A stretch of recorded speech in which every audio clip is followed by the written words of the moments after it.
Welcome to Beyond the Ballot AZ. I'm your host, Tom Collins, Executive Director of the Arizona Citizens Clean Elections Commission. And I'm Gina Roberts, Voter Education Director for Clean Elections. Today we're talking about Route 66, the highway that connected Arizona to the rest of the country. Exactly. And this is really a story about Arizona infrastructure, policy, and the power of local citizens to shape the state.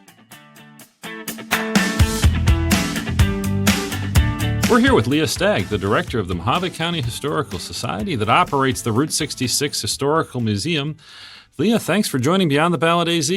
Thanks for having me. I'm excited. So we're marking the centennial of Route 66 and looking back on how it shaped the state. When you try to summarize or tell people, what Route 66 means in Arizona, what do you start with? There are a lot of stories of ups and downs with Route 66. And what you find when you go through the history is that even the good and the bad, it all starts with I remember. And it's always I remember or we remember. And so it is this very personal experience for everybody. Yeah, it's absolutely memories. I really appreciate that. And I appreciate how you connect it to people because, one of the things that we talk about on this show is civic engagement and how, civics matters. And we talk about the role of government as well. So, perhaps you can touch on that because with a big project like this, right, what sort of policy decisions were made that had to get us to where we are to develop this road? What was the civic perspective, if you will, all leading up to the development of Route 66? This idea of good roads started because of the rise of bicycles primarily. Automobiles were a novelty at the turn of the century. And so it really took the development of that culture to turn this good roads movement into something where people could embrace the automobile. Henry Ford had to make it affordable to people. But once people have it and they figured out there was all this freedom, they really wanted to be able to move. After the First World War, there was an initial act passed in 1916 to try and get a federal highway done, but nothing was connecting the states. And so you still had each individual state coming up with their own highways. Well, after the First World War in 1921, there was a Federal Highway Act passed to create a uniform system. And what that did was suddenly make those state boundaries kind of disappear for people that were thinking of travel. And this freedom of the open road just sort of took on a whole new level. When you talk about this, though, and you talk about creating a uniform system, is defining things like which roads are we going to include and how do we decide how they get paid for?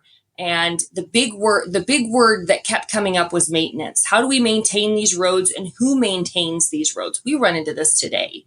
The decision was made that the states were actually going to maintain the roads.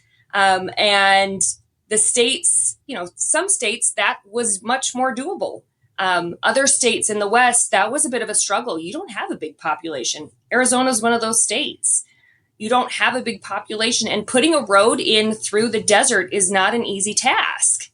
Route 66 wasn't paved through here for a very long time, and you can see in the newspapers local government getting angry and saying, hey, how do we get this done? We don't have the money. The state doesn't have the money. Could we get the federal government to do this? And that's when people start thinking, what's the balance here of federal and state when it comes to roads? And once you start down that path of those conversations, then it just continues to evolve into something bigger. And that's when these major road building projects can happen. They call it the third great road building, golden age of road building after that 1921. By the 1950s, Route 66 was almost forgotten, but there was this incredible citizen action. A local barber and business owner in Seligman, Angel Delgadillo, spearheaded the preservation and promotion of the route. So this is a very perfect example of how a citizen who saw a problem and used the civic process to fix it. So Leah, can you tell us about how he pulled that off? The nice thing about that story especially is that it is still going on. And the fun thing about revitalizing Route 66 is that really is an Arizona story, and specifically an Arizona story. It expands and goes along the route, but it is an Arizona story. And it reflects really the whole feel of being a Route 66 town. There's a lot of rolling up your sleeves, and it doesn't matter if I have this qualification or whether or not I'm the best person for it. I'm the person here, and I know it needs to be done.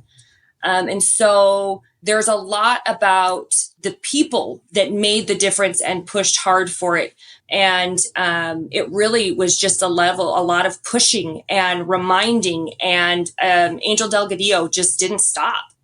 And he got other people behind him. The Historic Route 66 Association of Arizona right now, they're actively finding people and saying, okay, you have this. What can we help you get done? And so it's a constant full-time job that started before it was decommissioned, because it's really sort of a continuation of the spirit of living in a Route 66 town, because you're always trying to get people to come and get people to notice that people live on the road, in essence, is what it is. And so it's still going on. That's what that's what we do. We just renovated the museum in November, and that's part of it is, hey, this is still going on. We want you to come and visit because it's your experience now. We have a lot of people that have never been to the road. So when they're coming, it is their first experience. It's not nostalgia. This is the first time I've ever been here from Germany or the Czech Republic or France. So we want them to feel like it's just as alive as it was for somebody coming in the 50s. Thanks for listening to Beyond the Ballad AZ. I'm Gina Roberts. And I'm Tom Collins. We'll see you next week.